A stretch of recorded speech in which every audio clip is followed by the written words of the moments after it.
Welcome to Sir Lancelot's Real Estate Roundtable, your guide to mastering the realm of real estate in Central East Florida. I am Sir Lancelot Lenard, ready to uncover the secrets of seller strategies, home staging, mortgage mastery, and more. From Daytona Beach to Cocoa Beach, Lake County to St. Augustine, join me as we navigate the intricacies of real estate. As the leader of the Sir Lancelot Group at Florida Homes Realty and Mortgage, I'm here to arm you with knowledge and innovation, whether you're a seasoned homeowner or a first-time buyer, unveiling the kingdom of real estate, one roundtable at a time.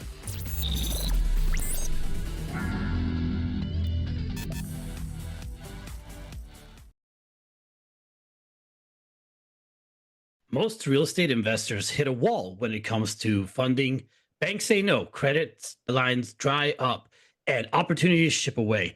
But what if I told you there was a way to unlock millions in capital without begging banks or risking your own savings? Today on the Real Estate Roundtable, I'm sitting down with a man who cracked the code. He's a nationally renowned investor, educator, and host of the Private Money Show.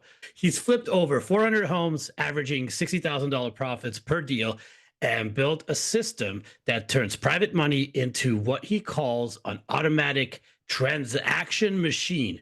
I'm talking about none other than Jay Conner, the private money authority himself. If you've ever wondered where to find the money for your deal, this is the episode you cannot afford to miss. Jay is also giving away something really special today. For everyone listening, go grab Jay's free guide at jayconner.com/money guide and pick up his book, Where to Get the Money Now, at jayconner.com/book. It's free. Just cover the shipping. Jay, tell me a little bit about this book.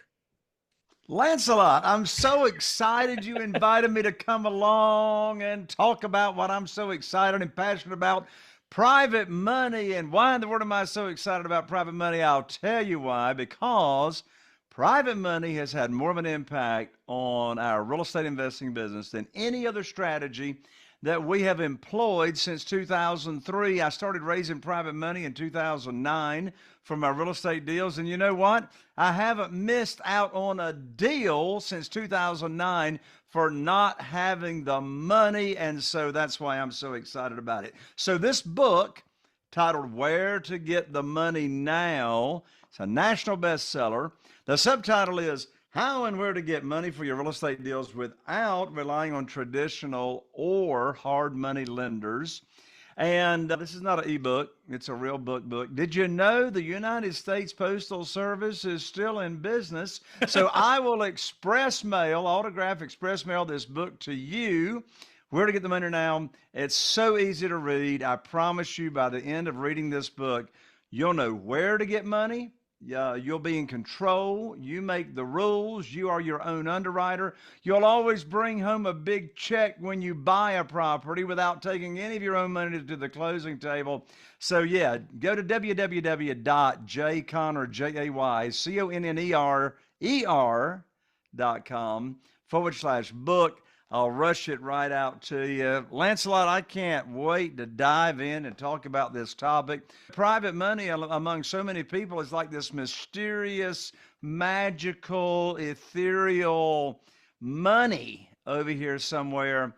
And in our conversation between Act 1, 2, 3, 4, and 5, we will unpack how easy peasy lemon squeezy this world is to get all the money for your deals. So let's go back to the beginning, Jay. We talked a lot about your book right now, which is awesome, guys. Pick up a copy. He's basically giving it away for free.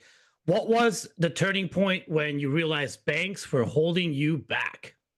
Oh, my lands. The turning point, I remember it like it was yesterday. I was sitting right here at this desk because what happened was I started investing in single family houses here in Eastern North Carolina in 2003. And from 2003 until January of 2009, the only thing, Lancelot, I knew to do was go to the local bank or the mortgage company, get on my hands and knees and say, please fund my deal. And the banker would make me pull my skirt up and show all my personal assets.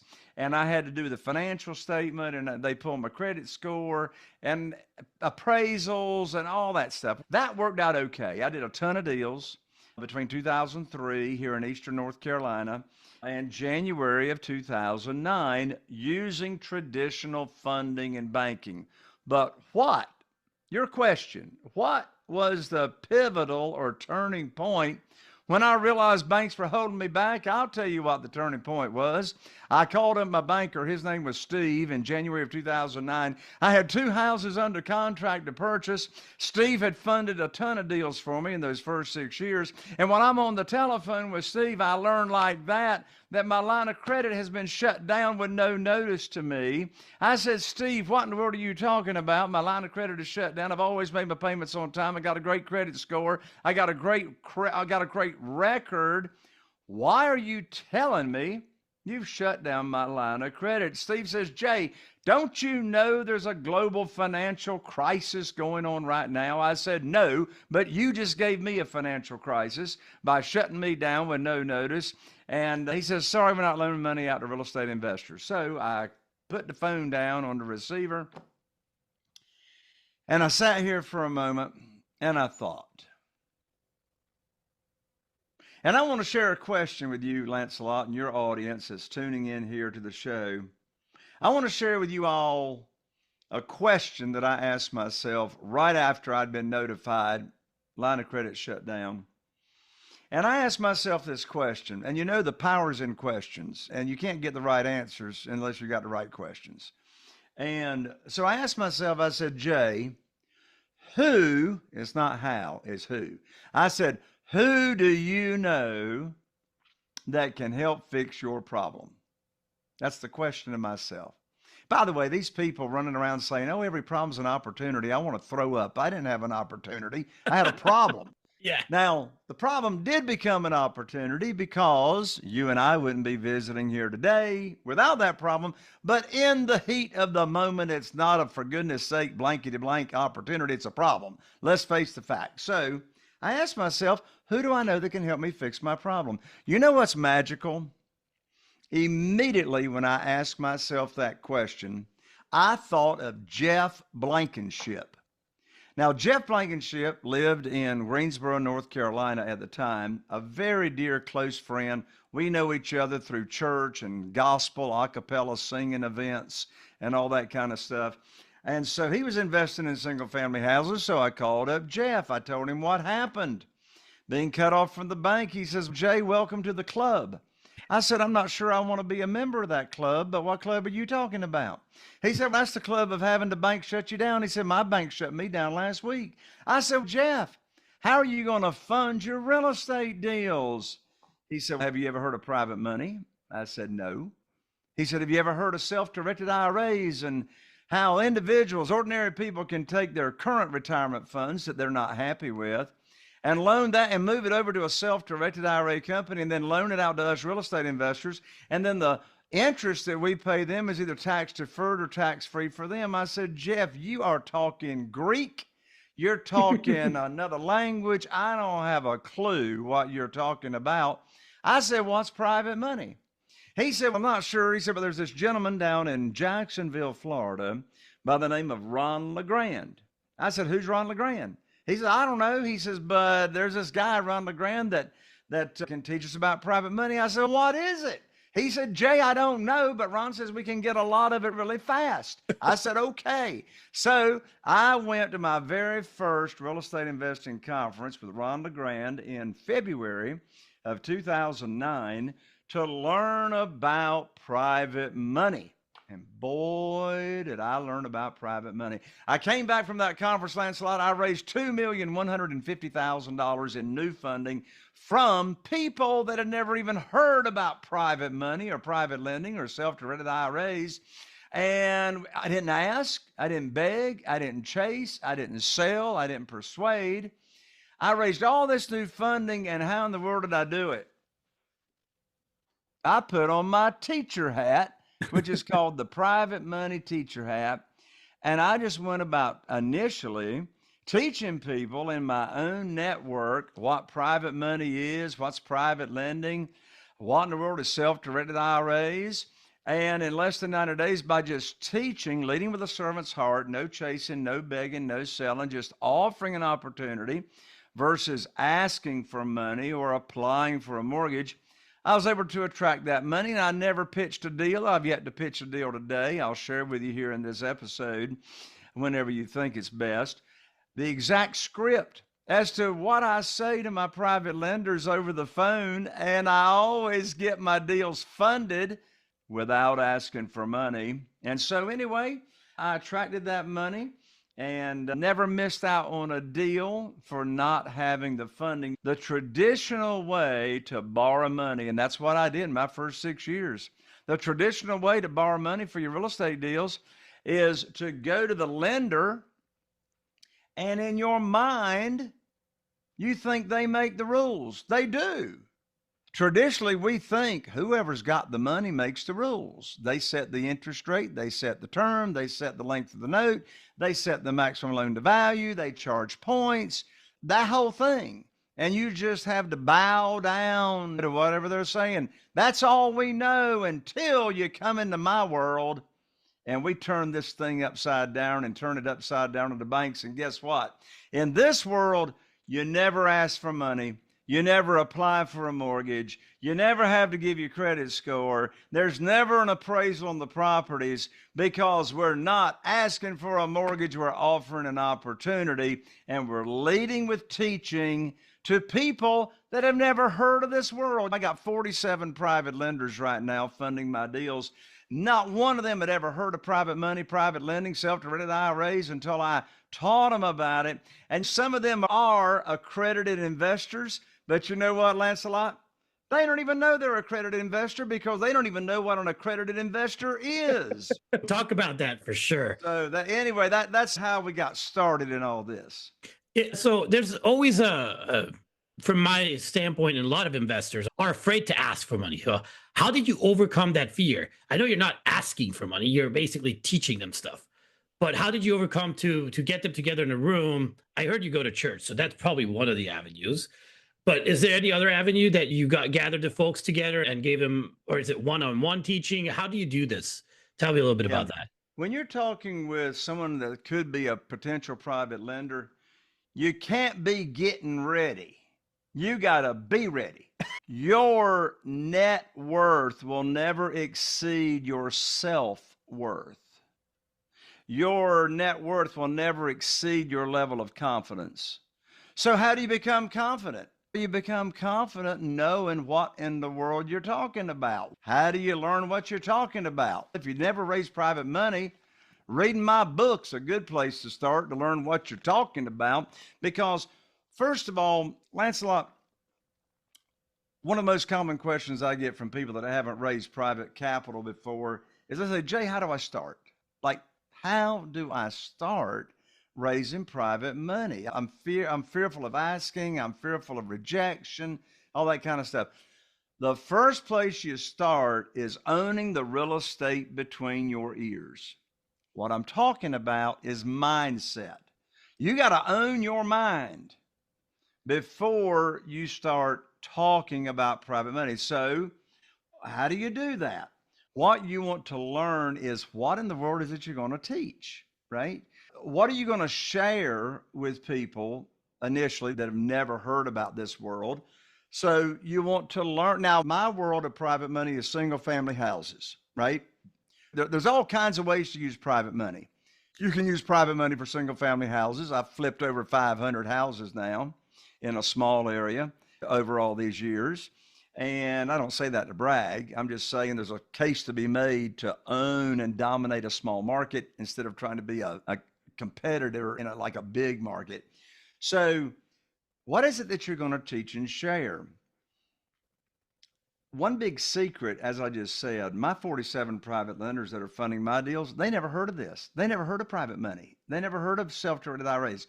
They're not sophisticated investors. Like at my private money live events, the privatemoneyconference.com, at those live events, Lancelot, I have private lenders come to the event for my attendees to meet. They're ordinary people. I got teachers. I got retired teachers. I got retired law enforcement officers. I've got engineers in civil service. I've got ordinary people, ordinary walks of life. And so owning the real estate between your ears, people are fearful of asking. People are fearful of rejection. You know what I say to them? I said, let me ask you a question. How can you be rejected if you never ask anybody for anything? You can't be rejected, right? You're sharing a world with people that they never heard about, okay? Now, as I said, you can use private money for all kinds of things, all kinds of asset classes. You can use private money for multifamily, as you've been involved in, Lancelot. You've been involved in multifamily deals. And so it's all, you can use private money for self-storage. You can use private money for land. You can use private money for any kind of commercial. I've got a friend that's in an $800,000 office building, all funded with private money. The difference is it's all the same money. It's just a matter of how you structure the deals. In my world of single family houses, everything that I do is what's called asset-backed debt. Asset-backed debt, which means I'm not raising money for a fund as you would in syndication, right? Everything I'm doing is what's called, so asset-backed debt, that's the fancy term. Everything I do in slang is what we call one-offs. So you got a single family house, you got a private lender, maybe a couple of private lenders that are funding that property, and they get their own promissory note, they get their own deed of trust or mortgage securing their promissory note. As a result, the SEC does not regulate this part of private money. The SEC, Security Exchange Commission, which a lot of new capital raisers are fearful of because they're afraid they're going to break the rules and all that kind of stuff. Guess what? There's no rules to break when you're doing single family houses unless you're borrowing unsecured funds, which is a big no, unless you actually are raising money for a fund. Now, if you're raising money for a fund, SEC's got its regulations, of course, but with single family houses where the private lenders have their each own promissory note and a deed of trust or mortgage that's collateralizing that note, that's asset-backed debt. But anyway, I got so excited, Lancelot, I forgot the last thing you asked me. That's funny. So last thing I was like, how do you overcome the fear? Basically, asking for how money. do you overcome the fear? Mindset. Yeah. So one way you can overcome fear is just screw it up really bad and learn lessons from screwing it up. Like, how do you really get good at something is doing it, right? Practicing it.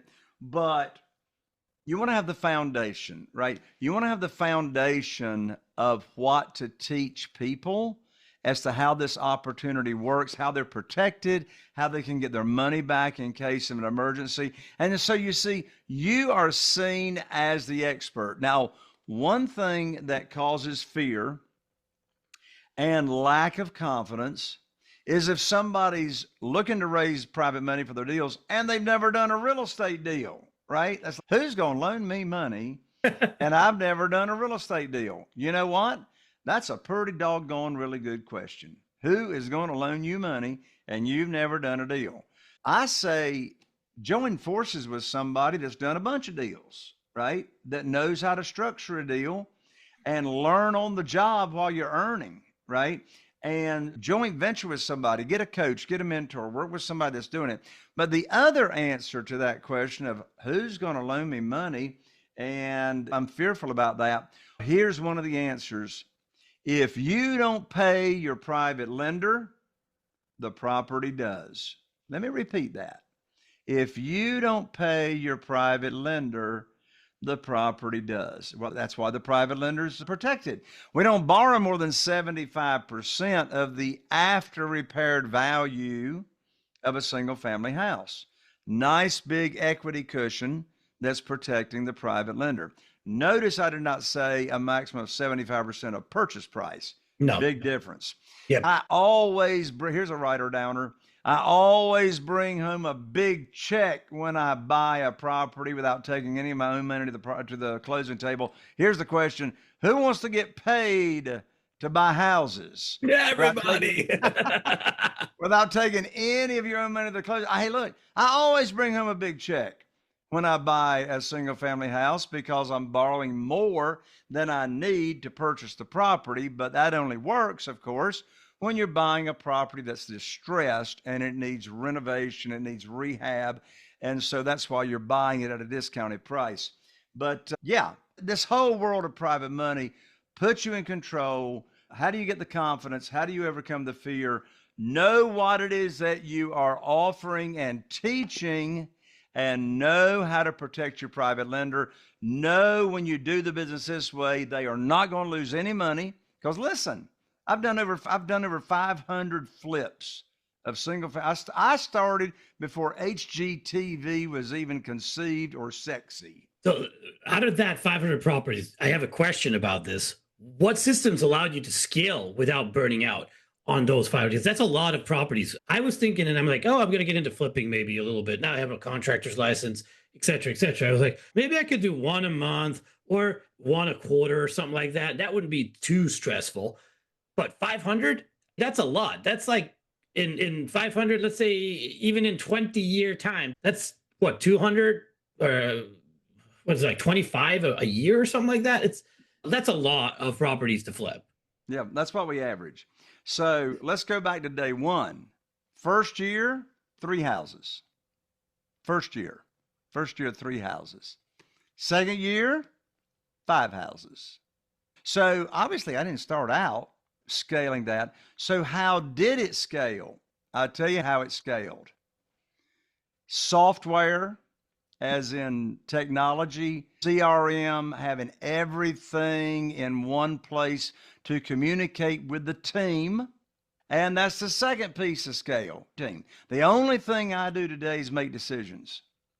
I decide what marketing levers I want to pull and test to have motivated sellers reaching out to us, me, wanting to sell their house. Hey, look, Lancelot, I ain't bought a house out of the multiple listing service since 2019 because there haven't been any deals. There ain't been any deals in the multiple listing service, right? When I get a house rehabbed ready to sell, I put it in the multiple listing service. I got multiple offers the same weekend and boom, I'm under contract. Because in our area, even today, there's a lack of inventory. Now, that's not the case. That's not the case everywhere, right? Like down in Florida, it's pulled back a lot back there in Florida. But as I said, how do you scale this? Software and people. Go ahead. Is this what you call the automatic transaction machine? Yes. For example, what does that mean for an investor? Tell me about it. The automatic transaction machine is that you've got the team in place, you got an oiled machine, a greased machine, and most importantly, you have a system. Yeah. What's my system? Let's unpack, and I'll try to do that 30,000-foot view, right? But my system, first of all, I got to have the right team. So my acquisitionist, I have not talked to a seller of a single family house in I don't know how many years, personally, myself. I've had the same acquisitionist, her name is Kim, for 20 years. 20 years. So she talks to all the off-market sellers of single-family houses, right? So she works out of her home, and she and I never talk. Literally, we never talk. All of our communication is in the software. When I started out, Lancelot, I was the most disorganized mess you have ever seen. Hey, look, I ran this business off of Post-it notes everywhere. I had Post. They were on the wall. They're on my lamp here on my desk. They're on the hand receiver of my phone. They're in the floor. Post-it notes and yellow pads everywhere. Until, thank goodness, I discovered a wonderful CRM that it's a proprietary software for real estate investors that just myself and my mastermind members use. And so all communication is there. It's like a lead comes in. So where all these leads come from, we're digressing. We're not talking about private money. But anyway, But it's fine because it all ends up in private money at the end. Because how do you buy the deals that we're talking about right now? But we have a lead up. I told you this is a story style interview. Okay, so we gotta build it up to the point where you can yeah, that's how you. Where's this how you use that money? You can't use the money unless you got leads. Exactly. I could talk all day about how easy it is to raise private money. Yeah. But let's find out how we can actually use that private money. By the way, Lancelot, speaking of leads, before I get into the system, speaking of leads, so I'm going to guess that you have heard the following quote from the guru on stage talking to real estate investors, new real estate investors, and they say something to this effect. Oh, just get the deal under contract. The money will show up.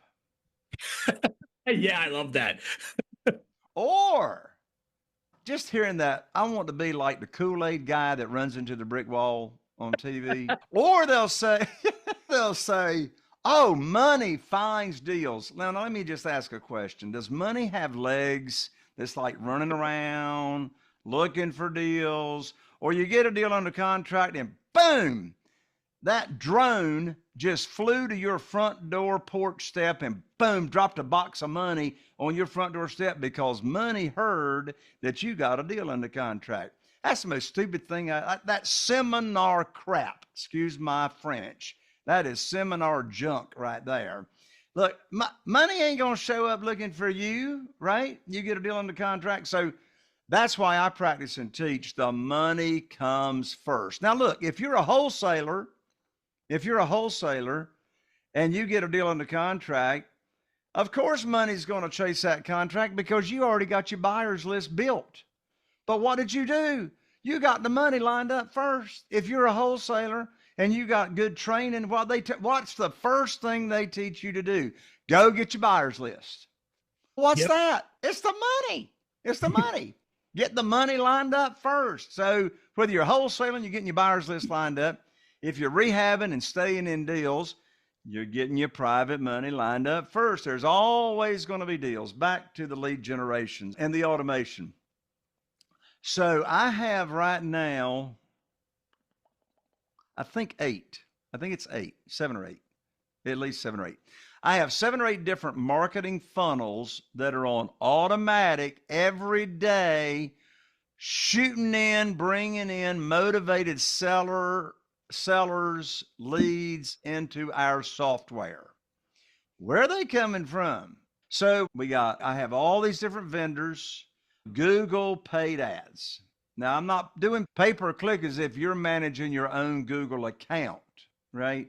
But the vendor is doing Google pay-per-click, and then they're charging you per lead that's coming in.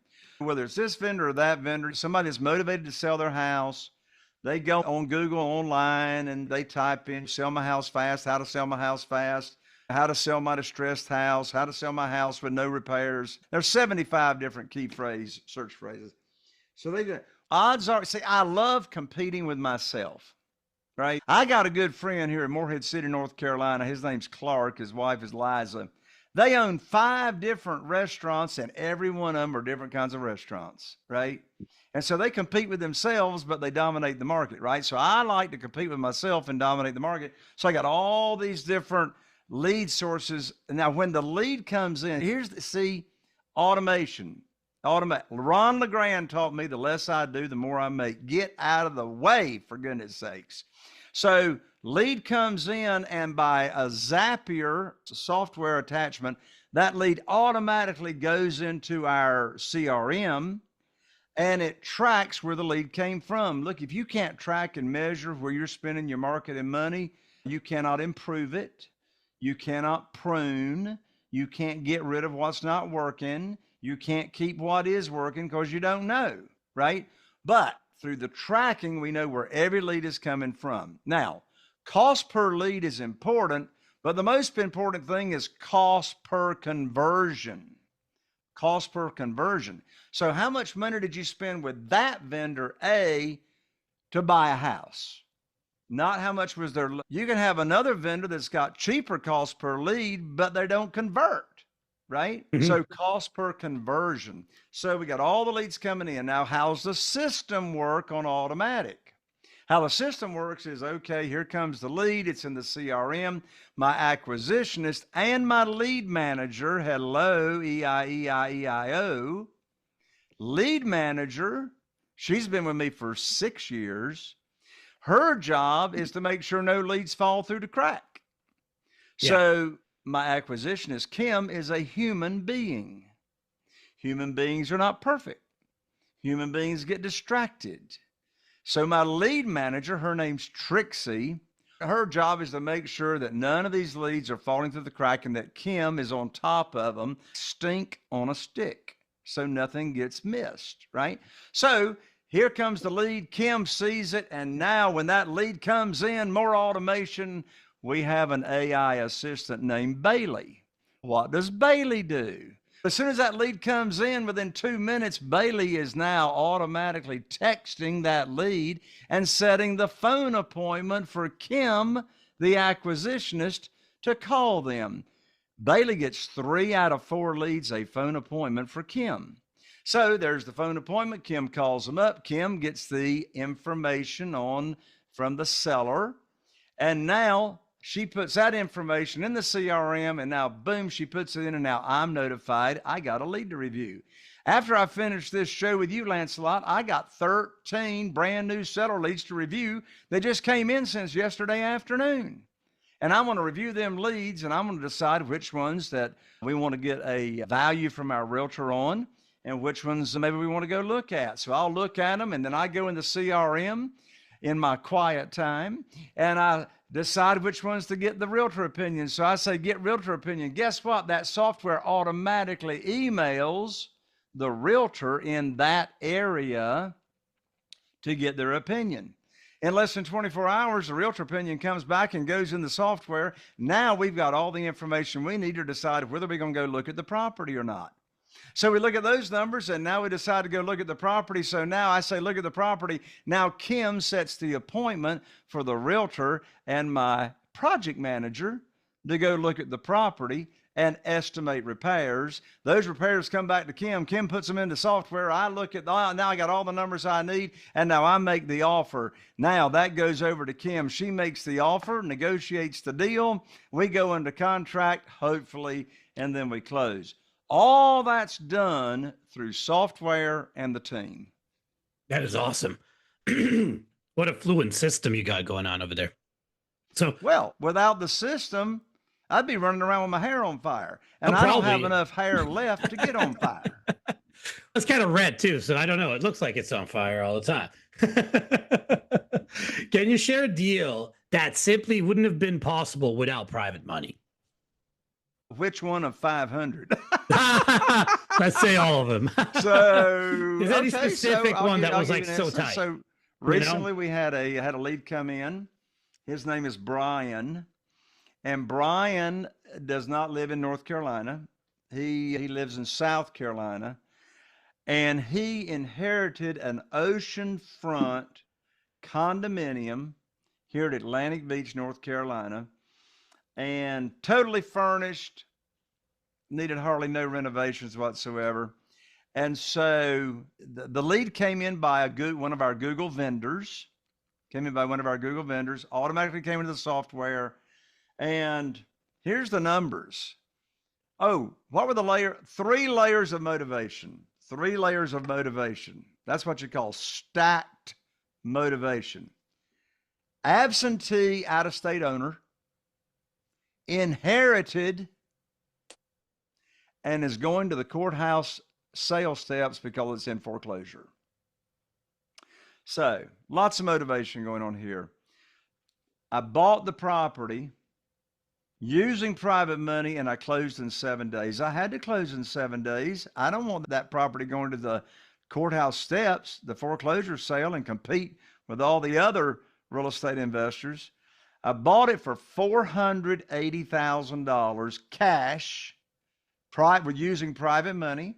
If I hadn't had the private money available, boom, there you go. Closed it in 7 days. Now the rehab, very out of the ordinary, $12,000, nothing, $12,000.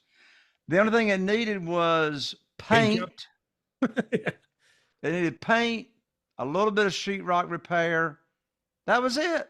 And beautiful furniture, totally furnished. You pull back the curtain, you're looking out the sliding glass door, and there's windows in every room, the bedrooms, looking out over the ocean. You feel like you're on a cruise ship in this condo.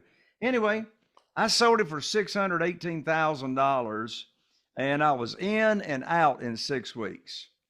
And that would not run the numbers. 618 less 12 less 480 less 30,000 in realtor fees. That deal, I think I netted over $160,000 net. The net in 6 weeks wouldn't have happened without private money. And being able to close fast. Now, you're not going to close fast without the private money or your own money. And you got to have a relationship with a closing agent or a real estate attorney that's going to do your title search and get that done. And you got to have your relationship with your realtor, if you're not one, to actually know what's the after repaired value that you can sell it for. So again, having those team members in place allows you to close fast, because time kills deals, and the older, the colder. That is so true. So that's an amazing deal. Do you ever keep any of these for like long-term holds, or are they all flip? It depends on how I buy them. Because I mean, Oceanfront property for $400,000. You kidding me? You're looking out at the Atlantic Ocean. That's, in my book, that would have been a keeper Airbnb all day long, like short-term rental. You only have to fix up like $12,000. You're in it for $500,000. It's probably going to make you somewhere around $100,000 or north in short-term rental opportunities. So I would have been like, hey, yeah, I could make 160 right now, or I could make 100, 120 a year on this puppy. That's a great question. I don't like to leave private money buried in a house. Gotcha. However, today the market has changed very recently. As recent as 2 weeks ago, First Citizens Bank, right down the street here on Bridges Street in Morehead City, North Carolina. By the way, I do a lot of business with First Citizens. I got a lot of money parked there and great friends there. They've got great service. I don't borrow money from them. But, and here's why. 2 weeks ago, did you know at First Citizens Bank, if you're a landlord and you wanted to invest in a single family house for the long term, and you want to hold it for the long term, 8.3% plus points and origination fees, etc. And they make the rules, right? They make the rules. I'm borrowing at 8%. So with rates at 8.3%, I'm actually paying my private lenders less than the local bank today is charging. So when I said a moment ago, it depends on how I buy it. Now, I will say this, the longer you own a property, the more money you make with this condition.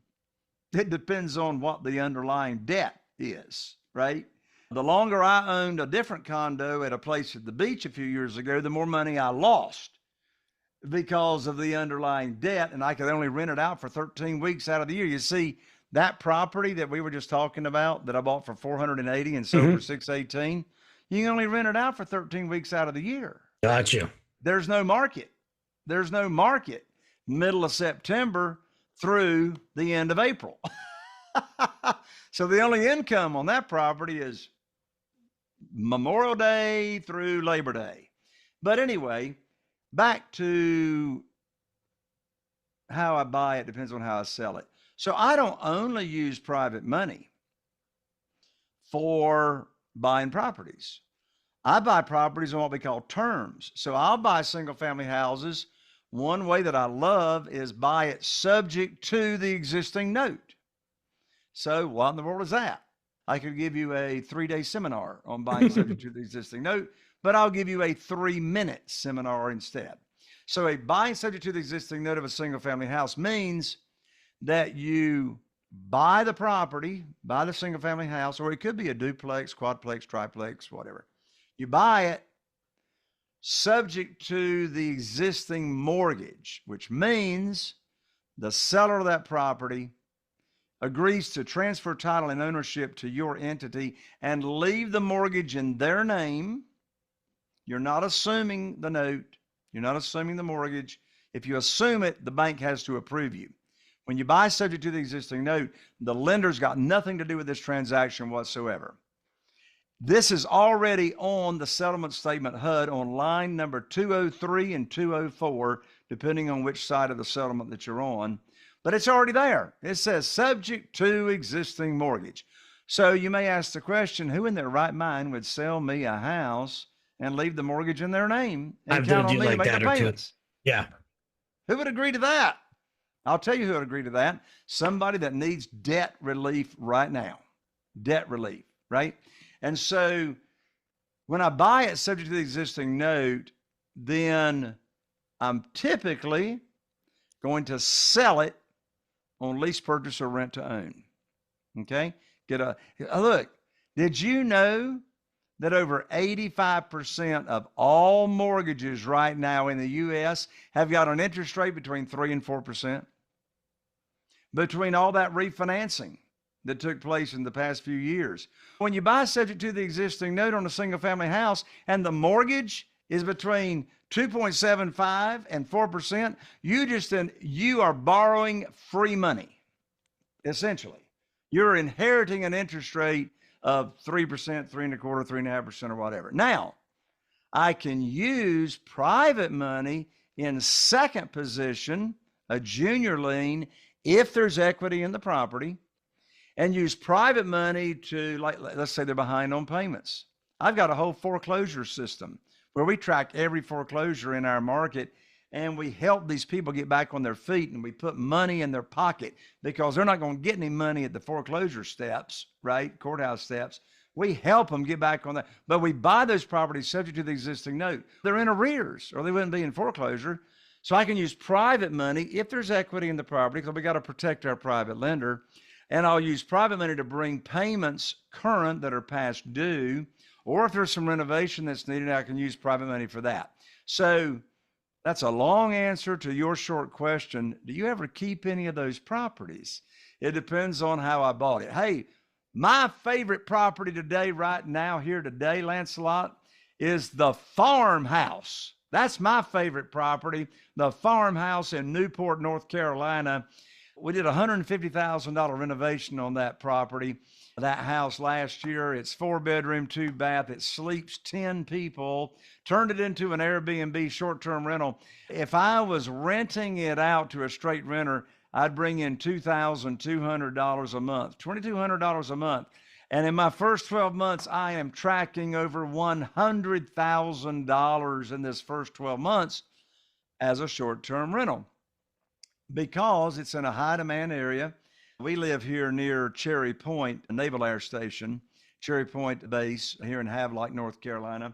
And so contractors are, right now, I got 6 guys. I got 6 guys in the farmhouse, 3 miles out in the country, but 10 minutes from where they're working.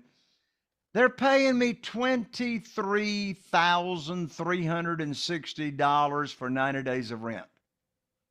$23,360 for 90 days of rent. And good night, 2,200 times. I barely would have gotten that if I'd rented it out all year to a renter. Yeah.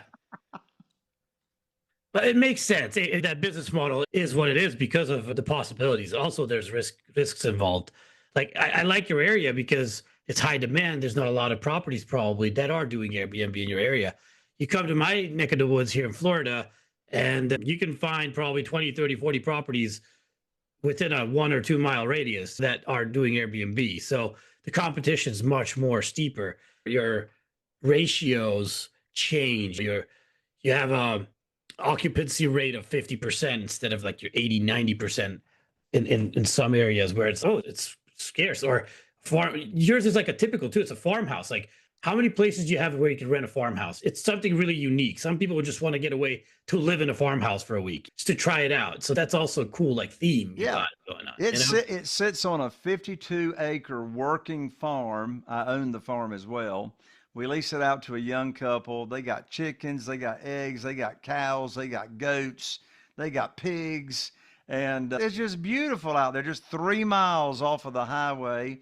quiet. I got a fire pit. I got cornhole. I got giant Jenga, beautifully landscaped. Really, it's just a beautiful little 3-acre plot. That's awesome. So let's get to your book here. Okay. I know we talked about it in the beginning, guys, but here we go again.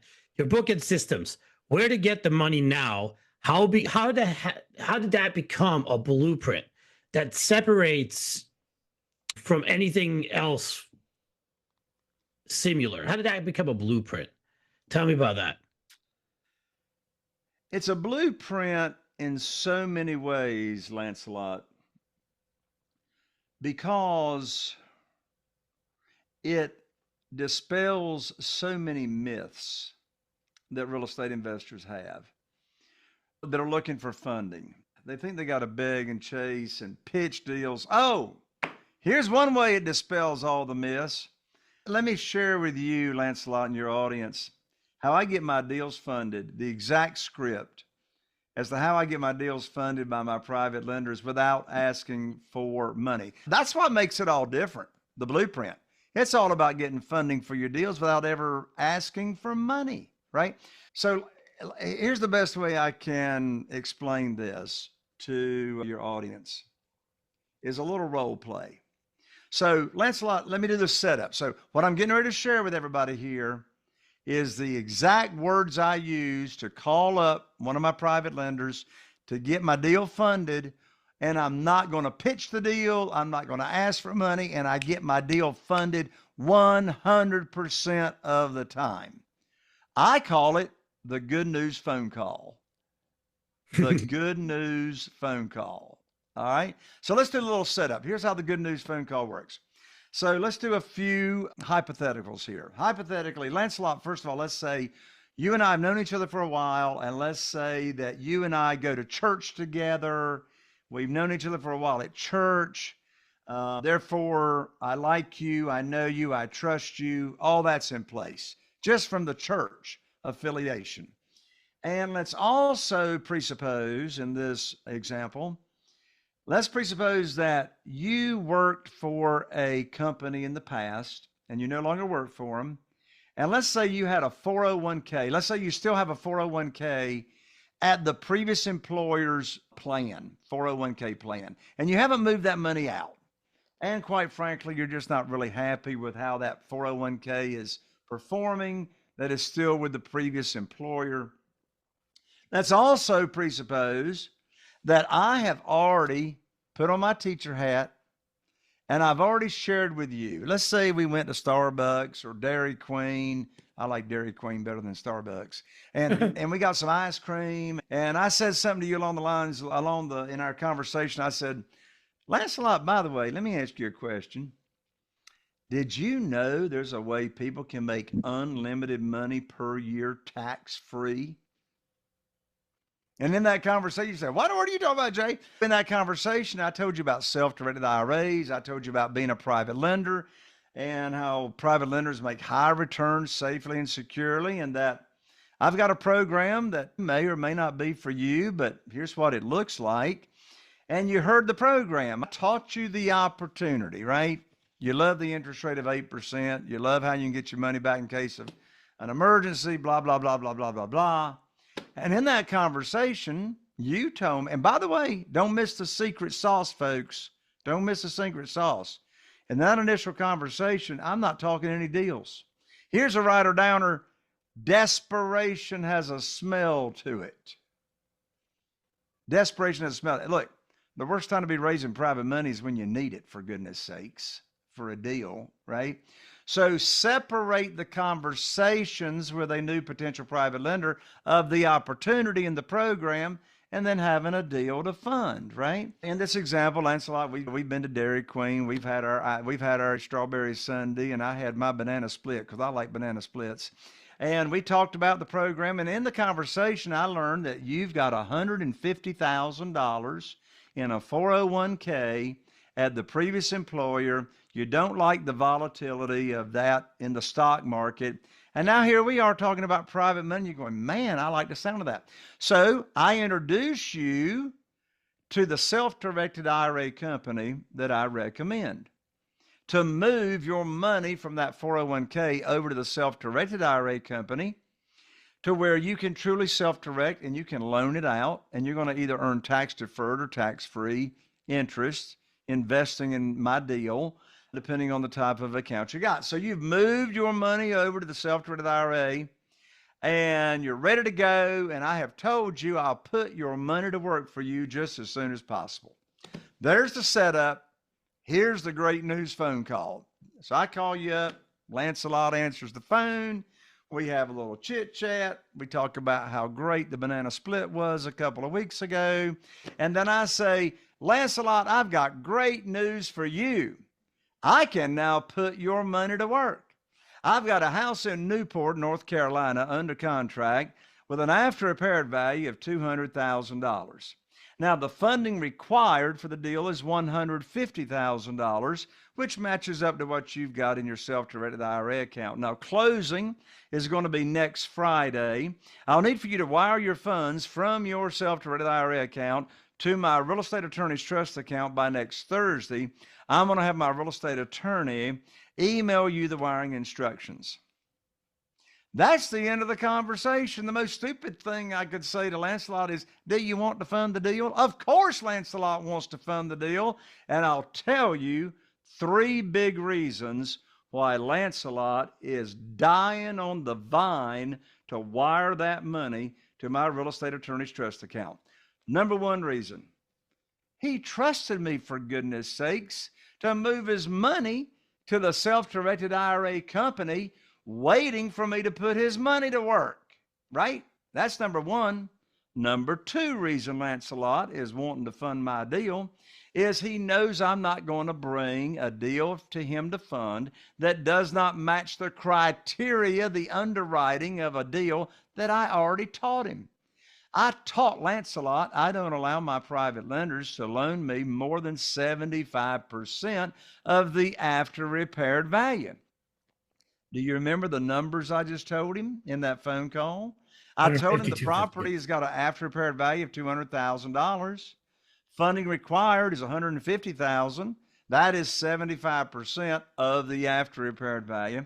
And the third reason Lancelot just can't wait to wire that money is because he's not making any money until I put his money to work, which I promised him I would do. As a result of this scenario, I'm ethically and morally bound to borrow his money, to invest his money, because I promised him that's what I would do.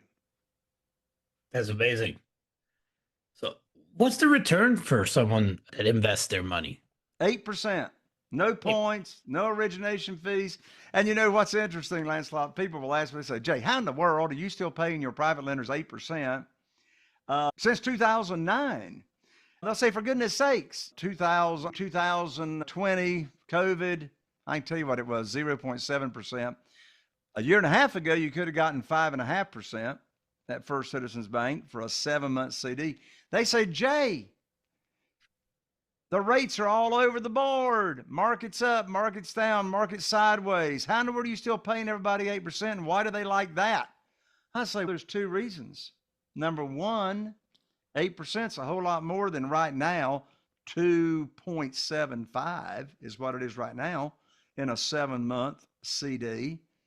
It's 8%. It's more than 5.25%, 5.5% from a year and a half ago.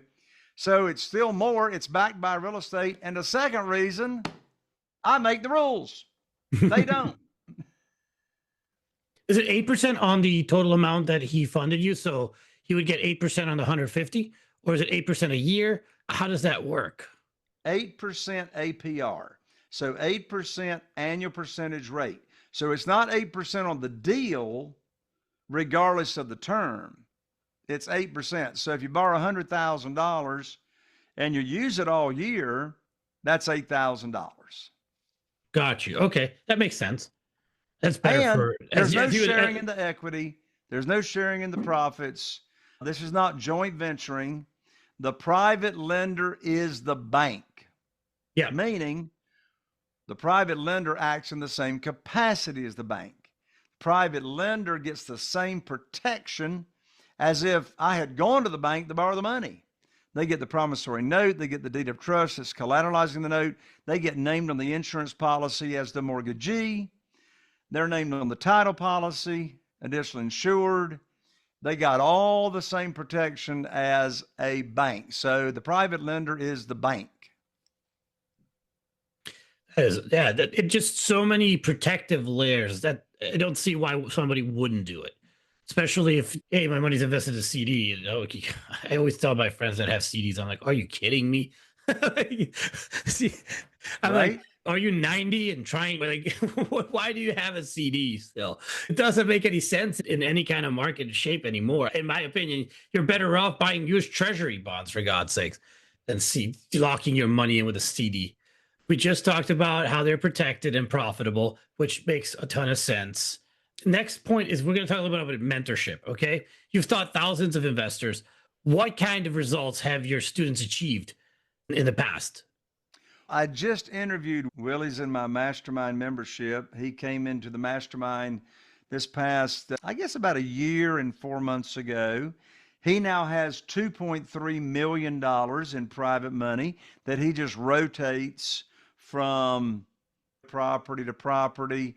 Crystal is so wonderful. Came into my world, now helps me mentor and coach our mastermind members and our platinum coaching clients. Crystal right now has over 5 million that she uses from property to property. I'm thinking of Eric and Erica out in Mississippi, actually Poplarville, Mississippi. I think population 3,000 or so. And they have about 3.5 million in private money. Those are some that just come to mind off the top of my head. However, I've got mentees, I've got coaching clients that don't have 1 penny in private money because I can't make you do anything, right? I can inspire you. I can give you the knowledge. I can give you exactly the strategy. But to get private money, the person raising the money actually has to do the work. Now, with my mastermind members, I actually help them raise money and force them to. I do webinars with them. I do live webinars. They'll invite people to the webinar. I'll do the talking. We'll raise private money. I record audios for them that they can share with their connections as to how private money works. But yes, in our coaching program and our mastermind membership, we have so many, I've just lost count of the wonderful success stories. That's why I'm continuing to be in this business and coach others, Lancelot. There's no better feeling I have than being part of transformation. I remember Crystal, when we first started working together, she promised herself she would never drive her kids through fast food. She was working over 70 hours a week as an occupational therapist, overseeing multiple clinics, making multiple 6 figures a year, but it was running her and she wasn't running it. She found herself about 9 o'clock at night one evening going through fast food to feed her kids in the back seat. And we started working together in real estate and raising private money. And within 9 months, she retired from the day job after over 20 years running clinics. And then she went to being able to homeschool her kids. And now she lives on the beach and she walks to the ocean. And it's wonderful. Back to Eric out there in Mississippi. He was working for the railroad, had been for years, an hour drive each way to work for the railroad. In 7 months of us starting to work together, he retired from working from the railroad. And by the way, he's in his 30s. So you can actually retire from a career in your 30s. And he and his wife are full-time real estate investing. So I have no better feeling than being a part of other people's transformation and really creating the life that they want. Is that why you believe mentorship is a shortcut to success? Oh, it is a shortcut to success. When I first started joining and becoming a member of other masterminds, which right now I'm a member of 3 mastermind groups that I don't run, that I'm a member. And when you are surrounded with other people of like minds, that is the shortcut to get you there so much quicker, save you so much money. I mentioned in the beginning of your show, Lancelot, that those first 6 years, the only thing I knew to do was go to the local bank or a mortgage company. If I had gotten training or gotten a coach or a mentor, I would have known all that stuff within the first month. But no, I spent a lot of money. If you think coaching and education is expensive, you ought to try just doing the business with no help. Yeah, I can attest to that for sure. You spend a lot Me of money, too. trial and I lost error, you know? hundreds. Oh yeah, I lost hundreds of thousands of dollars. dollars starting out with, because I didn't get the right training. Yeah, even just like testing marketing, like you just sink money into it. Oh, does this work? Does that work? Does that work? I could probably attest to at least a couple $100,000 lost in ether that never brought me anything in marketing and other investments, shiny objects, this, that, the other thing in real estate that you like. Everybody dangles this in front of realtors. That's one of the things I just talk. It's like a cool meme going around online. I don't know if you've seen it. Is two guys are talking. It's like, you know how you make money in real estate? Do we sell houses? No. Do we get buyers? No. We sell leads to the agents. Basically. And I'm like, you are not freaking kidding me, because you guys are always making the money. Doesn't, no matter what. We are always buying these leads no matter what. So that's, and just for maybe a little add on to your business model, because you're generating a lot of leads. I'm pretty sure you already do it, but the leads that are not as shiny or as good for you to use, you probably refer them out to an agent or sell it to an agent for a fee. And then you make money off of that too. Is that a way that you're doing it? Have you been looking over my shoulder? I have a few books over there. Yeah, but all these books were written in the 1800s. They look beautiful, by the way. Thank you. The story you just shared, I have not seen that meme, but I get it. Yeah, please email me a picture, a screenshot of that meme. If I find it again, I'll send it to you. I was just browsing through it. Oh my God, that hit me like in the heart. I bet AI could find it for me. Yeah. But the story you just shared, you know what it reminds me of? It reminds me of the gold rush and all them people moving out to California. Who made the money? The people selling the pans. Exactly. That people that sell the tools for them. Exactly. That's the same thing like in real estate. Like even top producers, yes, but the top producers have their own lead generation systems that similar to what you got going on, that bring in all the deals and bring in all the leads. And then they have systems and agents brushing through and combing through those deals. And then they go and close them. The smaller people that are doing $3-4 million in sales are probably working off their sphere of influence. Then you got your $5 to $10 million people that are probably buying leads. $5 to $10 to $20 million producers, they're probably buying the leads to get to that level. Above that, you got to have a system that's doing it for you. That's where you spend your money instead of sending $5,000, $10,000 on Zillow every month to get leads from. You figure out a system to generate your own leads, because that's all that Zillow does. They generate leads and then they sell it to you for a premium. That's right. No, Jay, you got the perfect system. Maybe you guys can join Jay's mastermind and figure out how to get leads. That in itself is probably worth every penny. So tell me, for a brand new investor listening right now, what's the first step they should take to raise private money?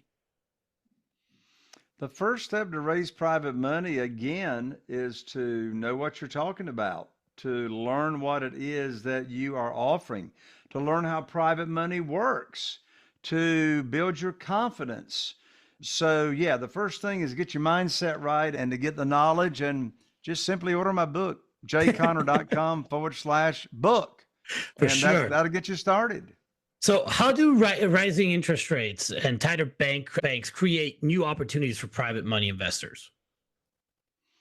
How do rising interest rates, you're talking about institutional rates? Yes, not private money interest rates for, say, the Fed, or interest rates, let's say, for the banks, which is correlated to the treasuries. So the rising of those interest rates and tighter banks and criteria from banks create new opportunity for private money investors. That's a good question, Lancelot. Let me let you take a stab at that. I'm not sure there's a direct correlation between institutional rates rising or falling and that having any difference of a opportunity for a private lender. However, there is a direct correlation. Obviously, the lower rates are in CDs, the more interested a private lender would become, for sure, because there's more spread between what you as a borrower would pay a private lender and what the local bank would offer. My crystal ball, everybody's got one, just like something else. But my crystal ball says rates will continue to come down for some period of time for a number of reasons. That's a whole nother conversation. And the more those rates come down, particularly rates that you can get on your money in a local bank, the more opportunity for people to be interested in becoming a private lender. But also, I think for us as investors, it's looking to be an easier avenue than submitting.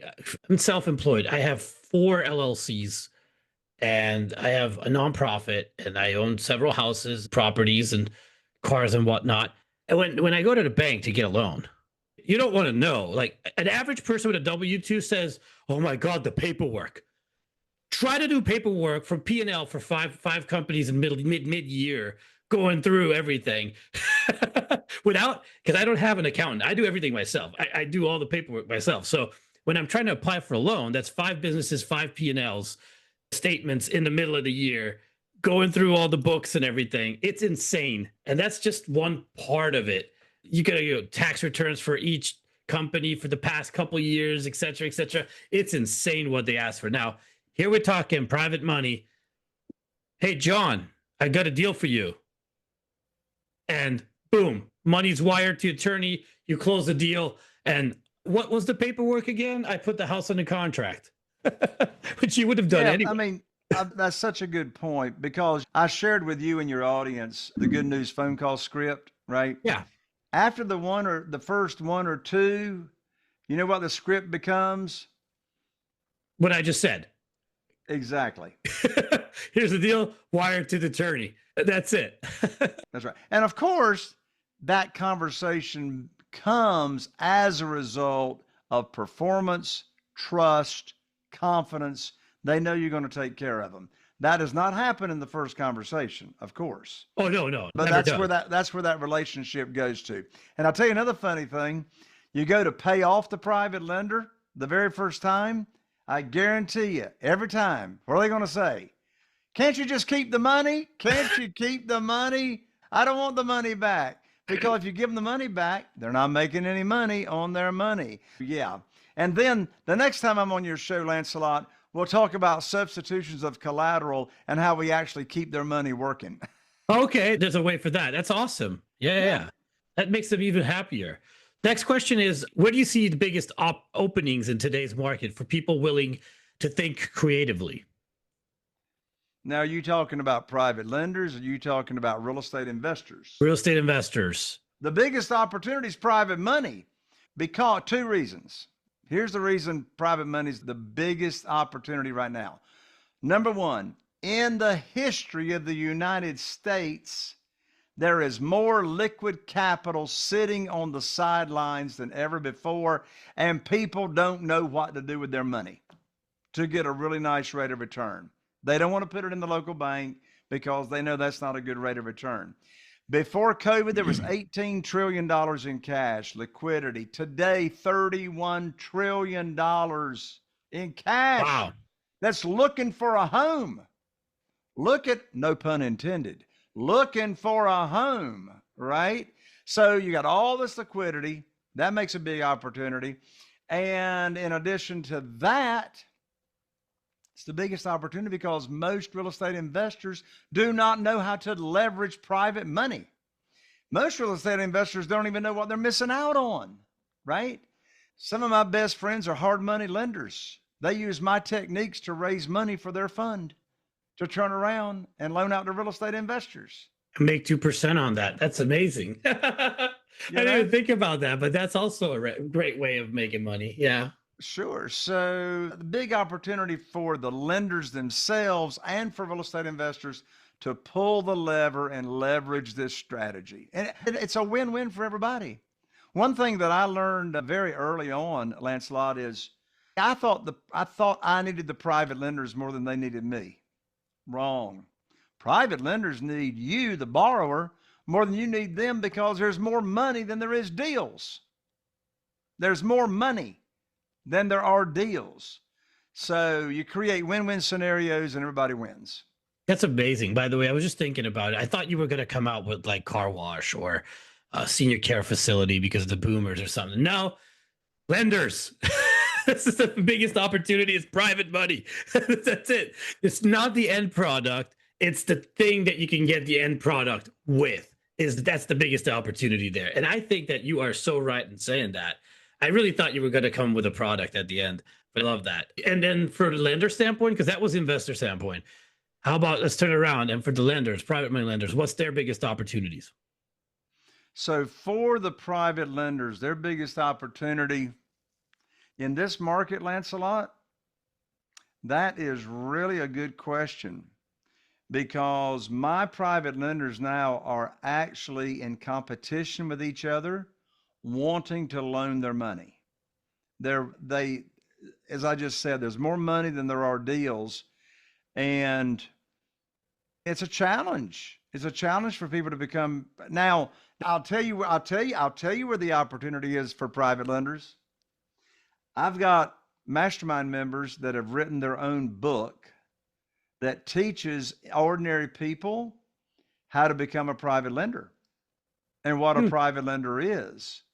So I'm so glad you asked this question. I've been a guest on over 800 podcasts and nobody's ever asked me that question. And so the opportunity is for private lenders is, if you're listening to this show and you're an individual and you want to get high rates of return safely and securely, you can order my book that I'll mail to you, and you can learn how the private money system works. And now you can put on your teacher hat. And if you've got a friend that is a real estate investor in single family houses, you can teach them how you can fund their deals. And now you get the 8% return instead of what you get measly in the bank. And so wouldn't that be pretty cool? You can teach your friend that is in real estate that doesn't know the world of private money and say, hey, I'm a private money lender. How would you like for me to fund your deals? By the way, if you do that, you don't lend the same way you borrow. Charge them 12%. Don't charge them 8%. Ah, there you go. There's the opening. That's the hard money right there. That's the 12%. What excites you the most about the future of real estate financing? Wow. What excites me the most? I'll tell you what excites me the most. I'm on 6 podcasts a week, spreading the message. I do multiple live events a year, spreading the message. The opportunity for private money in the future and financing in the future is for real estate investors to learn how to do this and make a difference in other people's lives, not only yours. What do I mean by that? When Carol Joy, my wife, started borrowing private money, we didn't know that the kind of impact that we were going to make on our private lenders' lives. We have received thank you notes, Lancelot, from our private lenders that are elderly and retired, thanking us for changing their retirement years. There's the opportunity in future in private money and finance. As a real estate investor, leverage this strategy, create win-win scenarios, get all the money you would want for your real estate deals, and make an impact and a difference in your private lenders' lives. Jay, thank you very much. This has been absolute gold, my friend. You've shown us that funding doesn't have to be the barrier. It can actually be the gateway to freedom in real estate. For everyone listening, go grab Jay's free guide at jayconner.com/money guide and pick up his book. He's going to show it to you guys one more time here. Where to get the money now at jayconner.com/book. It's free. Just cover the shipping. That's all it is. Make sure to follow Jay on YouTube, LinkedIn, Facebook, and Instagram at Private Money Authority for even more insights. And if you found value in today's episode, hit that subscribe button, share this with investors, friends, and drop us a review. God's sake, share it with your friends that have IRAs and all this stuff so they can start somewhere to make some more money. It helps us bring more powerhouse guests like Jay right here to the Real Estate Roundtable. Until next time, I'm Lancelot Lenard, reminding you your next deal is on only one conversation away. Thank you, everybody, for coming. Have a great day.